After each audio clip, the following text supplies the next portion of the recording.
Your brain is lying to you, okay? So OCD is trying to get you down a path that you think's to freedom but keeps you stuck, okay? And that's really important to be aware of. Same as physical symptoms, they're lying, they're a bluff, okay? Now, I don't normally do my collar right up to here, but it's to prove a point. When I had somatic OCD and sensory motor OCD, I would avoid wearing a shirt or jumper, something like a jumper that came right up to here, like this, right? Because that's against air. It creates a sensation of tightness, shortness of breath. Now, even before sensory motor and somatic OCD, because I was having panic attacks and I was experiencing shortness of breath, anything that increased that sensation, I thought is going to lead to more panic attacks, and I thought would restrict my breathing. When I got sensory motor and somatic OCD, it was all to do with the sort of restriction in the throat where that sensation is, in terms of breathing. So if I had something like this, it would create an additional awareness of that sensation. So I would specifically make sure that things were loose here, right? Now, when I had anxiety about sensations of clothes, then I used to alter what I was buying because of OCD. Didn't know any of this, didn't know that I was doing this. I thought this was normal. Like tags in shirts, itchy kind of tags in shirts, cutting them off, then getting annoyed when they were cut off. Oh, that little bit that's been cut off is scratching on my neck, so I've got to make sure that's cut even higher up so it doesn't do that. Or that fabric is not that sharp fabric. Anything like that. Go and get your hair cut, you get bits of hair in your you think, oh, I'm gonna notice that, I can't even enjoy myself. I need to make sure I go and have a shower before just after a haircut, otherwise I can't. In the socks, the lining of the sock pushing against your skin. What if I just notice that a little bit when I'm out and I'm trying to enjoy myself? All to do with having a good time and it not holding you back. Why do I highlight all of this? Because that is a fear of fear sensation. That is a fear of your time in the now being ruined. And you're projecting to the future, I'm going out later, I don't want anything to disturb that or ruin that. And OCD's like, you don't want that later, I'm coming in. That's where I'm going for. Same as why people that have got OCD, when they're going out to a nightclub or something, girls in particular, hair straighteners, did I unplug them? Did I unplug them? Just call my mum, did I unplug them? Call my mum, did I unplug them? Photo of it, it's off, off, off, off, off. It's easy. It's easy for that cycle to start any time again. Very easy. Like, there's a hob just next to me, right? If I started doing this, which before going to bed, which is an easy one that I got into the habit of doing before, you check it's off and you just go, it's off. And you're all right when you say that, right? You go, it's off. And then you just do this. And then it goes, it's not off. And then so it just pulls you just there. It's not off. And then you go, it's off. And then you just go away again. No, it's on. You saw the light. You saw the light on. Okay, it's off, off, off. Last time, off. Okay. And then you're just going away. And then it's like, no, you saw that light on so fully and you're just ignoring it, right? And that compulsion, you literally have to go with it. Even if it's on, I'm going to bed, I can't sacrifice my whole life, I can't be tortured like this, right? And then you have to just go, okay? And when you do that, that breaks a cycle, whether it's your house robbed, house on fire, whatever. You have to take it down that line, okay? You've got to lean into that worst case scenario. The electrical ones, like in the shower, if I get out of the shower and then I've got dried and then I'm gonna go out the door, it goes, there was an electrical plug in the water. I was like, wasn't even any electrical plugs in the bathroom.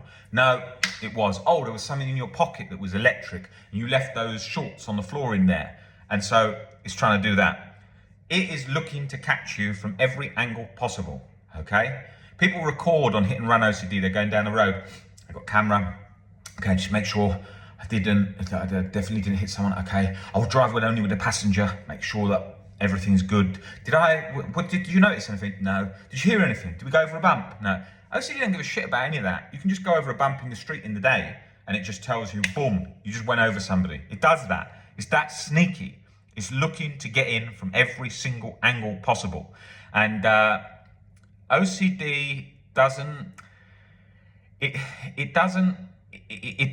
back down with a reasoning in that moment that's like, you didn't do that, that's ridiculous. You don't give a shit about ridiculous.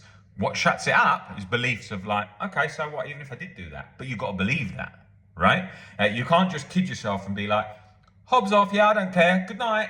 You do care, right? And so you've got to think about that stuff. It's like anything.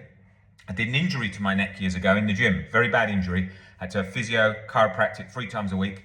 Before that, I was training 7 times a week, 6, 7 times a week. It was my whole life. And when I did that injury, I lost lots of muscle and I couldn't work out the same for a very long time. And it taught me a lot about acceptance because I couldn't fix that neck, that disc. And so I just had to watch, like, no, you can't do those weights. I tried it and I used to get angry. I used to think, fuck this, you know, that neck, I'm gonna fight through it. And like I did the injury doing a bicep curl in the gym with an Olympic bar with heavy weights on it. And I just did that like a cheat set, like that with my neck.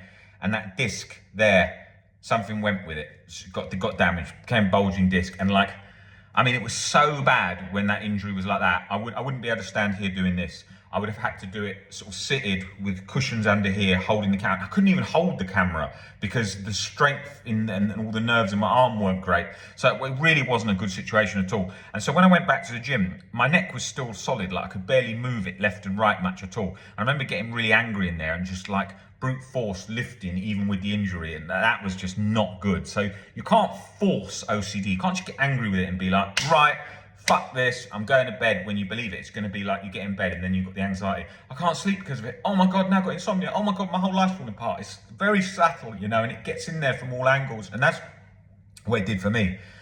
You know, this account here is not here because of some light journey. It's here because of a very hard life with OCD. The team here is here because OCD's taken them to the brink. No one here on this team didn't have their life taken to the line, yeah? And that's why they're so passionate about what they do. And that's why we can all relate so deeply with each other on the situations, because we've been there, we know that. And all of us have got different stories, some more crazy than others. I had very bad physical anxiety, probably the worst physical anxiety on the team. And just so many different thoughts all latched. But then there's other ones that went 0 to 100 and kept them completely locked in, like Momin, where he was like basically confined to one room of his house and could barely do anything because of contamination OCD, or Sam, where he was just basically in tears for all the first one-to-one calls he came into with to me because he was just completely fixated on harm OCD, on all related to POCD and those kind of themes, and they just had him completely fixated, and he just couldn't not get off that, and he thought his whole life was ruined and he'd never get better. And it's a very isolating position to be in when you're in that situation, as we all know, and that was the situation he was in. And look, if you just see now, I'm doing this talk and with this shirt, right? And this is nothing doing this shirt. I could tighten this shirt and lock it like that and still do it to the last centimeter where I could breathe and it wouldn't bother me, right? It's in the past, that thing, I can't tell you how much OCD got into just something like that, right? It's because it triggered a shortness of breath sensation. Then I'd be doing this talk now and be like this. Yeah, oh my God, hold my breath. So then I'll speak for quite quickly and then like that, because it was all laboured, and then the breathing was laboured and manual breathing because I was stuck in that sensory motor of breathing OCD where it was all like manual labour. I had to remember every breath, and it felt like I was being tortured in every breath, and it felt like I was locked in every breath. So I was sort of like, hello, yeah, I just want to talk to you a bit about OCD, and then I have to remember to breathe because I thought if I don't remember to breathe, I'm going to die. That was my life with OCD. I know what that feels like, and I know how so many people don't understand that, because you talk to people about sensory motor OCD. Hi, I've got sensory motor OCD. Nobody understands sensory motor OCD. You go to most specialists, no way do they understand sensory motor OCD. You know, they'll be like, what? Oh, sensation breathing. Just leave that there. It's just a thought. Don't go into that too much. Yeah, it's not a thing like that. It's like saying don't go into a broken leg. Just have a walk across the room and don't think about pain too much. And you can't bend your leg because it's in a cast, but just be a bit more confident with your walking. You're fucked. It won't work. So you really got to think about, you're not alone, you're not broken, but you're going to have to get used to sensations. You're You're going to have to get used to fatigue. You're going to have to get used to all these things, and bit by bit by bit, you will get better.